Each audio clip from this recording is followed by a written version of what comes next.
इसी राज्य में जेएमएम पार्टी है, इसी राज्य में आजसू पार्टी है, इसी राज्य में बीजेपी है, इसी राज्य में कांग्रेस है, तो हम बाध्य तो नहीं करेंगे कि वो जेबी के साथ ही आएंगे। क्योंकि जब ये आंदोलन स्टार्टिंग हुआ था तो लोगों ने एक जाति का आंदोलन इसे करार दिया।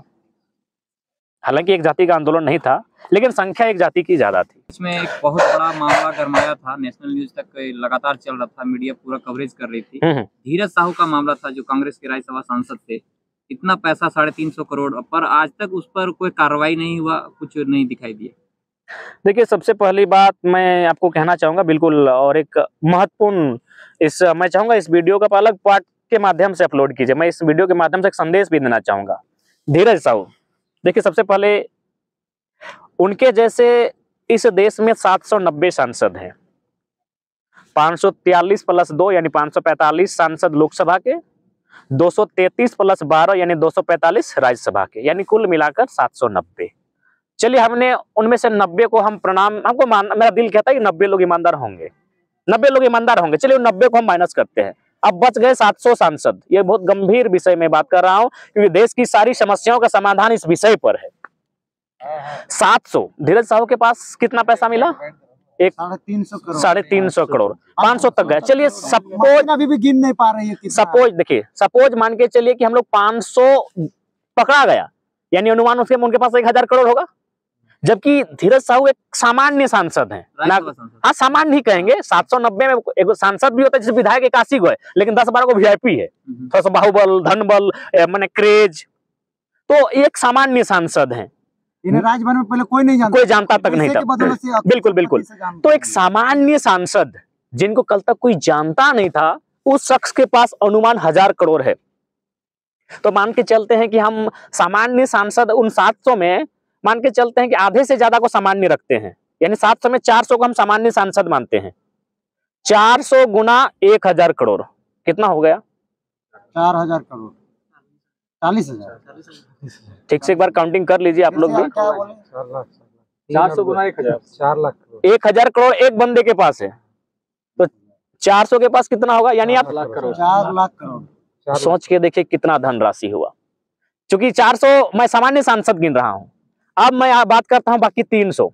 उनमें से लगभग 50 के आसपास केंद्रीय मंत्री हैं, 50 के आसपास केंद्रीय मंत्री हैं। मैं ईमानदारी से अगर कहूं तो इनके पास कितना था? 100 करोड़ ना, सॉरी 1000 करोड़ ना। उनके पास नहीं करने से भी 10,000 करोड़ होगा। 50 केंद्रीय मंत्री, फिर उसको गुना कीजिए 10,000 करोड़ से, वो राशि कहां तक जाएगी? अब उन 50 को माइनस करते हैं, हमारे पास अभी भी बचे हुए हैं 250 सांसद। उन 250 को हम अनुमान मानते हैं 10,000 के इनको जोड़े, अब उनको हम मानते हैं 1000 और 10,000 के बीच 5000 में लाते हैं, यानी उस 250 सांसद को फिर 5000 से गुना कीजिए, क्या परिस्थितियां होंगी, कितना धनराशि जमा है। अच्छा, एक बात बताइए, जब हम बोलते हैं कि किसी लड़का को, एक छोटा सा उदाहरण देते हैं, चाहे हम दिनेश सर को बोलेंगे, सर अच्छा से रहिए ना, अच्छा से थोड़ा अच्छा दिखिए ना, इसका मतलब क्या? ये अच्छा पहनेंगे तभी ना अच्छा रहेंगे, अच्छा खाएंगे, तो अच्छा कहां से आएगा? पैसा से। अच्छा पहनेंगे यानी जूता अच्छा होना चाहिए, अच्छा खाने बोलेंगे यानी भोजन अच्छा होना चाहिए, वो कहां से आएगा? पैसा से। यानी सारा चीज है आर्थिक स्थिति से। इसलिए देश को इस विषय पर सोचना होगा। यानी एक सांसद के पास अगर 1000 करोड़ है, तो बाकी 790 सांसद, उनमें 90 को माइनस करके जो 700 बचेंगे, उनके पास कितना पैसा है?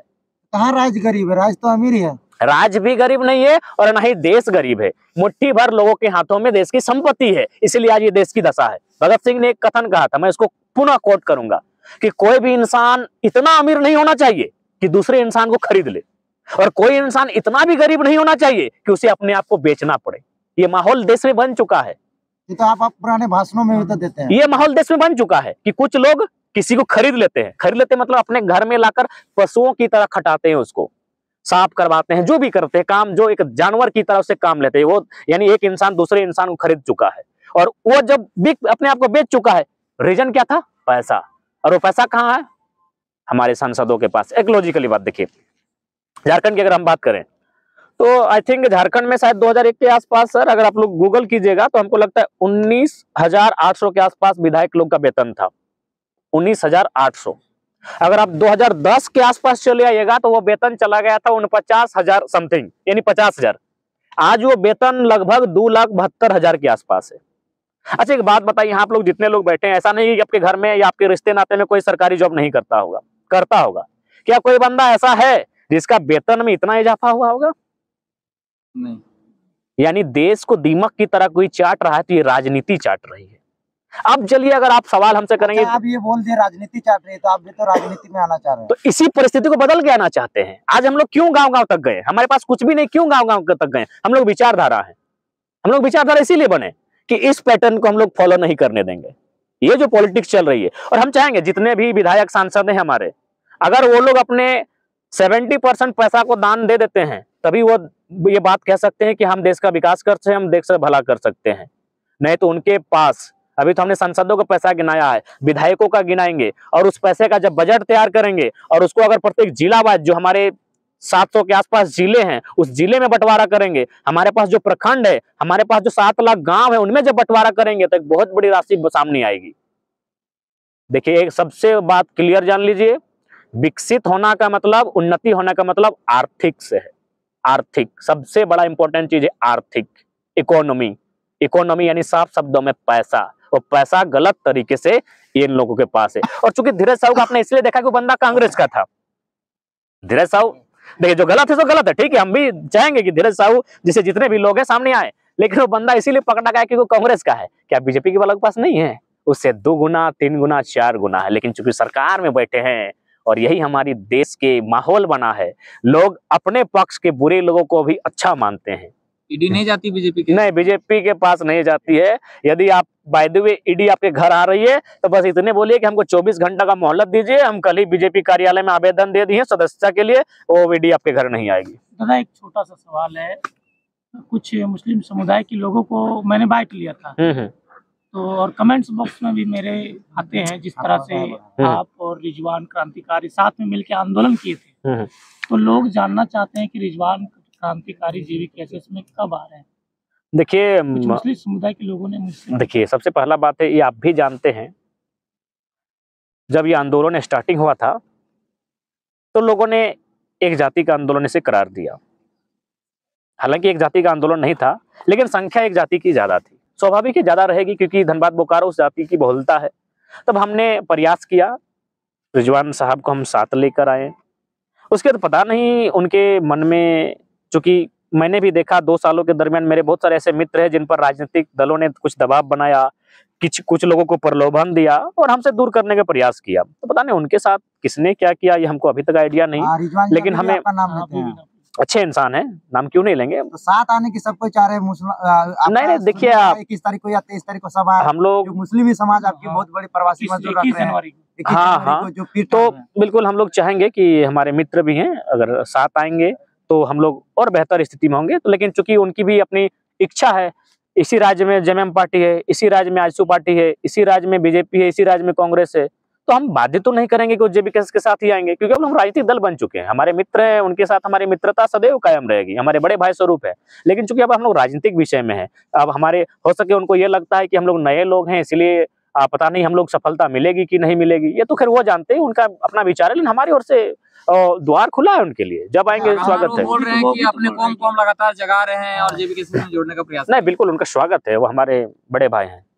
अच्छा, अंतिम सवाल, आपके समर्थक आपके जन्मदिन सामने आ रहे हैं, आपके चाहने वाले लोग सबको अपने बीच में आपका जन्मदिन मनाना चाहते हैं। बहुत सारे कमेंट्स में आते हैं कि जयराम दा के जन्मदिन के पास अपने पास बुलाना चाहते हैं, एक साथ मिलकर जन्मदिन मनाना चाहते हैं। तमाम लोग आपको संपर्क साध रहे हैं, लेकिन पता नहीं आपकी तबीयत खराब है या फिर मोबाइल में आप इतने बिजी शेड्यूल में रहते हैं, संपर्क भी साध रहे हैं। तो सबको आपसे चाह रहे हैं कि अपना जगह बुलाएं और आपके साथ जन्मदिन मनाएं। सबसे पहले हमारे जितने भी मित्र हैं, जो उनका हम तहे दिल से आभार प्रकट करते हैं, शुक्रगुजार है उनका कि इतना प्यार इस जीवन में, इस छोटी सी आयु में शायद किसी को मिला होगा, उसके लिए धन्यवाद।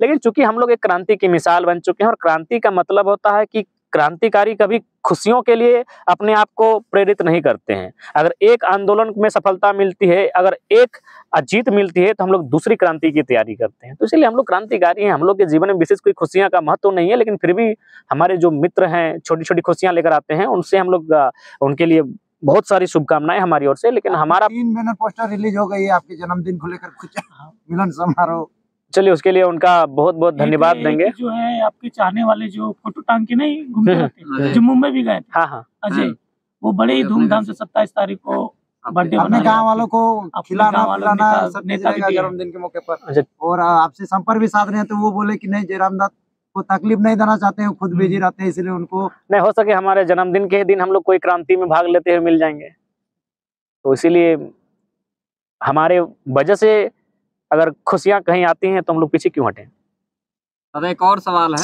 सूरज सिंह बेसरा लगभग 2 चैनलों में बाइट दे चुके हैं, तो वो कह रहे हैं, पर आपकी तरफ से अभी तक कोई देखिए हम अस्वस्थ हैं और हम तक कोई सूचना नहीं है, और फिलहाल इस पर हमारे संज्ञान में ऐसा कुछ है नहीं, लेकिन हो सके गुरुजी अगर कुछ अपनी मंत्रणा करते हैं तो हो सकता है, लेकिन उस पर हम तक कोई जानकारी नहीं है। क्या अभी तक उस पे आप तक कोई संपर्क नहीं, हम तक कोई संपर्क नहीं, और हमको लगता है उस समय हम लोग गिरिडीह लोकसभा के कार्यक्रम में व्यस्त रहेंगे, तो शायद बाकी उन लोग जो भी अपना मंत्रणा करें, हम लोग भविष्य में कभी बैठेंगे तो चर्चा कर लेंगे। उनका कहना है कि कोयलांचल से टाइगर जयराम जी लगातार झारखंड के परिदृश्य को बदलने के लिए लगातार कोशिश कर रहे हैं, कोल्हान से हम कोशिश कर रहे हैं, और संताल परगना से लॉबिन हेमन कर रहे हैं। देखिए हम तो हमने बार बार कहा और फिर से वही बात को दोहराएंगे, वो हमारे आदरणीय है, हमारे वंदनीय है, वो संरक्षक के तौर पर हमारे साथ आए, उनका स्वागत है।